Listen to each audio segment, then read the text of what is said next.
어제 1970선을 넘기면서 강세를 보였던 우리 시장, 오늘 발렌타인데이를 네. 맞아서 또 달콤한 선물을 계속 줄 수 있을지 기대가 되네요. 네, 긍정적인 기대감이 있다는 것은 상당히 좋은 뉴스입니다. 오늘도 시장에서 살펴볼 만한 이슈와 뉴스 살펴보고 여기서 매매해볼 만한 종목까지 이어보는 이슈앤 뉴스 시작해보도록 하겠습니다. 먼저 시장에서 화두가 되고 있는 이슈 화면을 통해서 만나보고 오겠습니다.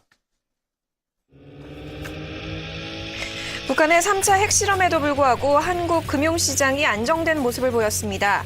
대신증권은 과거 북한 관련 지정학적 리스크의 영향력이 단기에 그쳤다는 학습 효과와 외국인이 순매수 규모를 확대한 점이 금융시장 안정에 기여했다고 말했습니다. 지난해 말을 기점으로 연일 매도 공세를 펼쳤던 외국인들이 이달 들어 사자세로 전환해 매수 공세가 지속될지 주목됩니다. 이런 상황에서 외국인 매수세가 몰린 정보통신, 자동차 등 이른바 전차 종목 주가가 강세 흐름을 이어가고 있습니다. 장기 박스권 장세가 이어지면서 그룹 지주 회사들의 성적이 상대적으로 두드러지고 있습니다. 그룹주가 하락세를 보일 때는 지주 회사 주가가 가장 적게 떨어지고 오를 때는 선두그룹에 속하는 모습을 자주 연출하고 있습니다.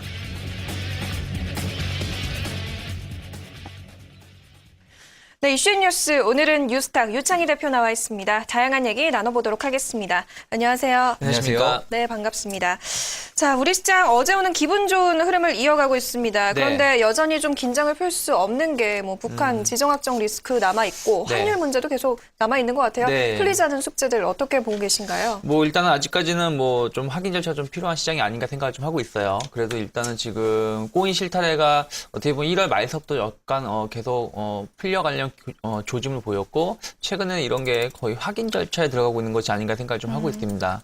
일단 우선은 이제 핵실험이 제일 중요하겠죠. 이제 그저께 이제 뭐 미국에다가는 통보를 했다고 하지만은 또 미국이 우리나라한테 그걸 알려주지 않아가지고 또 이제 뒤통수를 한번 맞았는데 그로 인해서 이제 약간 충격은 일시적으로 받았지만은 그 전에 비한다면은 큰 충격은 없었다 어떻게 보면은 왜냐면은 1차 06년도 1차 핵실험은 그리고 09년도 2차 핵실험 모두 핵실험이 발생한 다음에 큰 충격이 나왔었고 이를 회복하는데 한 5일 정도 시간이 좀 필요했었고요.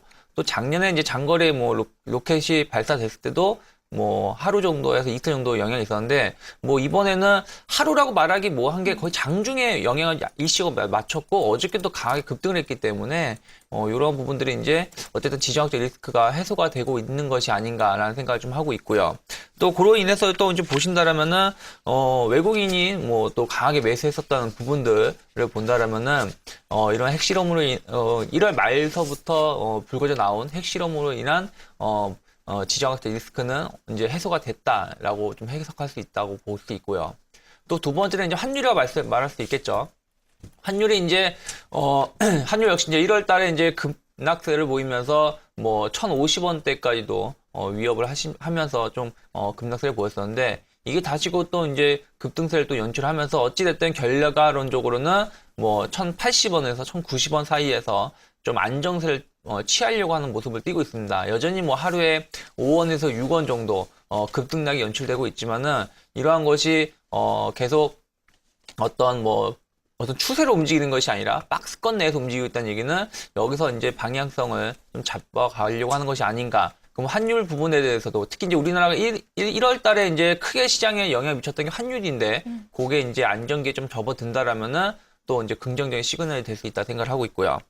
또 이제 수급이 이제 또 이제 개선이 될 수 있다는 것이죠. 이제 아까 좀 말씀드렸지만은 외국인이 1월 달에만 매도를 한 게 3조가 넘습니다. 3조가 넘는데 지금 2월 달에는 어찌됐든지 매수 기조가 계속 유입이 되고 있다는 것이죠. 특히 뭐 코스피 시장도 그렇지만 코스닥 시장도 뭐 한 100억 단위로 계속 매수세가 유입이 되고 있다는 얘기는 어쨌든 외국인이 우리나라 증시에 대해서는 2월 달부터 약간 시각이 달라진 것이 아닌가라는 생각을 좀 하고 있기 때문에 여기에 맞춰가지고 대응할 필요가 있지 않나 생각을 좀 하고 있습니다. 네, 지금부터 시장에서 기대감이 나오는 것은 한국 증시의 상대적인 강세가 이제 나올 것인가에 대한 기대감이 가장 풍부한 것 같습니다. 반면에 외국인들은 한국 대신 일본을 선택했고 최근에 보면은 한국 시장보다는 일본 시장에 강한 매수세를 보여주고 있습니다. 시장의 가장 큰 문제가 바로 이런 수급의 부재가 아닐까 하는데요. 시장의 수급이 돌아올 때쯤 반등이 일어날 것이다라고 예상하는 전문가들도 많은 것 같은데 그 시점 언제 정도로 보십니까? 근데 지금 돌아오고 있는 것이 아닌가라는 생각을 좀 하고 있어요. 물론 좀 확인을 해야 되겠지만은 일본 같은 경우도 보신다면 이제 일본에 더 이상 일본 정부가 쓸 카드가 없습니다. 근데 계속 지난주까지가 마지막 히든 카드가 나왔었죠. 뭐 일본 은행 총재, BOJ 총재를 뭐 빨리 뭐 퇴임시키겠다 얘기 등이 나왔었고, 뭐 IMF에서도 일본 정책을 뭐 지지한다라는 얘기가 좀 나왔었는데, 그리고 거기다가 뭐 유럽의 G7이라든지 G20 회의가 나왔음에도 불구하고 큰 내용은 없었어요. 그래서 이제 일본을 힘을 줬는데도 불구하고 일본 엔달러 그 환율이 100엔을 돌파를 못 시켰어요. 그냥 93원대에서 움직이고 있다는 부분들. 그러면 더 이상의 엔화에 대한 부담감은 좀 줄어들 수 있지 않나라는 기대를 좀 할 수 있다는 것이죠. 거기에 맞물려 가지고 우리나라 이제 외국인 좀 매수가 들어오고 있다는 부분들을 봤을 때는 수급이 좀 어느 정도 꼬임이 해결됐다고 볼 수도 있는데, 다만 좀 이제 여전히 좀 확인을 해야 되겠죠. 제가 지난주부터 계속 혹은 지지난주도 말씀드렸지만 여전히 부정적인 시각보다는 긍정적으로 대응을 하시되, 일단은 아직까지는 좀 확인 절차가 필요하다. 항상 중요한 건 차트적으로 봤을 때, 차트를 잠깐 본다라면은 항상 우리나라가 이제 우리나라뿐이 아니라 다른 나라도 마찬가지인데요. 21선이 우상향하기 전까지는 시장이 강하게 가기보다는 전체적으로 박스권이나 혹은 하향 추세를 그리는 걸 볼 수가 있어요. 그렇다면 지금 21선이 아직은 우하향을 보이고 있기 때문에 21선이 터닝을 하는 시점까지는 조금 한 일주일에서 2주가 걸릴 겁니다. 21선이 이렇게 터닝을 하는 시점까지 좀 기다리시고, 터닝을 해서 거기가 안착이 된다라면은 그때부터는 강하게 배팅할 수 있는 시간이 한번 올 수 있다는 걸 체크하시면서, 지금은 일단은 시장을 긍정적으로 보시면서 현금은 역시 최소한 30% 정도 보유하시고 21선이 터닝을 할 때 최소한 수평으로 눕고 상승으로 더 전환이 될 때쯤에 한번 공격적으로 배팅을 해보시는 게 좋지 않을까 생각을 하고 있습니다. 네, 북한 이슈 그리고 환율 문제에도 불구하고 우리 시장이 좀 차분하게 반응을 한 것 같은데, 그 가운데 외국인이 좀 있었다라는 평가가 나오고 있네요. 연장선상에서 얘기를 좀 해보겠습니다. 어제 같은 경우 선물 쪽에서 외국인 매수가 크게 들어오면서 시장 급등하는 모습을 보였고요. 오늘도 현물 시장에서 장초반에는 외국인 매수 유지했는데 현재 매도로 전환하긴 했지만 물량은 크지 않은 상황입니다. 네. 이러다 보니까 외국인이 돌아왔다, 이제 수급이 좀 나아진다라는 얘기가 나오고 있는데, 대표님도 말씀해 주셨지만 외국인이 돌아왔다라는 얘기가 나오고 있어요. 네. 외국인 흐름에 좀 주목을 해봐야 될 것 같은데 어떻게 보시나요?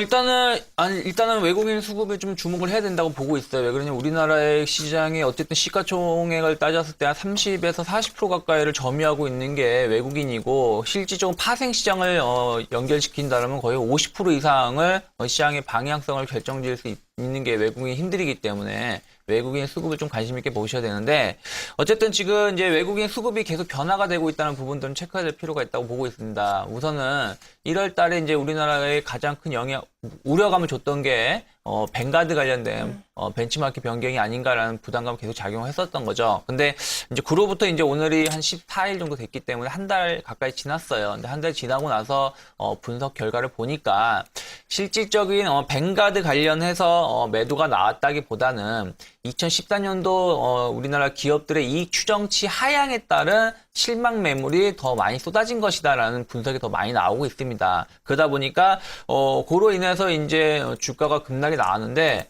빠져도 너무 많이 빠졌다는 것이죠. 그래가지고 이 가격대가 과연 이렇게 빠질 것이 맞는 거냐라는 얘기가 좀 흘러나오고 있고, 거기에 대한 가격 메리트가 작용하고 있다 보니까 외국인의 매세가 간헐적이나마 들어오고 있는 거고, 매도 공세가 좀 줄었다는 부분들을 좀 체크할 수 있고요. 두 번째는 일단 요러한 부분들이 또 이제 맞물리는 게, 어쨌든 그 실적 발표가 어쨌든 뭐 우리나라 이번에 거의 실적 발표 마무리되고 있지만, 요 실적 발표가 한 60% 가까이는 뭐 실망감이 있다라는 얘기가 나오고 있는데, 어쨌든 이제 그 실망을 했다고 하지만은 이미 그 실적 발표 시즌이 거의 다 끝나가고 있다는 것이죠. 2월 중순을 접어들면서 대형 기업들이. 그렇다면 이제 뭐 실망은 접어두고 희망적인 부분을 좀 보자라는 기대감도 작용하고 있는 것이 아닌가 얘기가 나오고 있어요. 또 그리고 몇몇 기업들은 뭐 예를 들어서 뭐 좀 LG그룹이 좀 불쌍한데, LG그룹은 매번 뭐 기업 실적이 좋게 나와도 이건 좀 확인해야 된다, 안 좋다 얘기하고, 뭐 삼성전자가 실적이 좋게 나오면 서프라이즈, 놀랍다라고 계속 말을 하고 있는데, 이러한 부분에 대해서도 조금은 과도하게 좀 해석했던 부분들이 좀 있지 않나 생각을 하고 있어요. 그래서 오히려 부정적인 시각보다는 뭐 긍정적으로 좀 몇몇 종목군들에 대해서는 시각이 변화가 되고 있다는 부분들, 그러다 보니까 거기에 대해서 수급이 좀 변화가 되고 있다는 부분들 좀 볼 수 있겠다고 말씀드리고 싶고요. 또 하나가 이제 원화 강세에 따른 수출주 부진은 좀 확인 절차가 필요하다는 것이죠. 제가 지난주에도 한번 말씀드렸었는데 오히려 원화 강세로 인해서 의외로 수출주에 대한 수출 감소가 생각보다는 많지 않다라는 코트라 무역협회 그 발표 내용도 있습니다. 그러다 보니까 우리가 여기에 대해서 외국인들도 너무 기민하게 반응했었다는 부분들이 좀 시각이 전환이 되고 있다는 부분들이 지금 시장에 불려오고 있고, 어쨌든 이제 지난달 1월 달에는 연기금이 어쨌든 강하게 매수해주는 종목군들이 주가의 모양이 좋았고, 그리고 빠질 대로 덜 빠지는 모습을 띄었었는데, 이번 달에 보시면 외국인 매수가 들어오고 있는데, 외국인이 또 한번 매수를 강하게 유입이 시키기 시작하면은 무섭게 들어와요. 추세적으로 뭐 공격적으로 매수가 들어옵니다. 물론 매도가 나올 때도 지난달처럼 공격적 매도가 나오지만 매수가 들어올 때도 공격적 매수가 들어온다는 부분들. 그렇다면은 2월달 혹은 3월 초까지는 이 외국인들의 매수가 들어온 종목군들을 중심으로 해서 좀 관심을 가질 필요가 있지 않나라는 생각을 좀 하고 있습니다.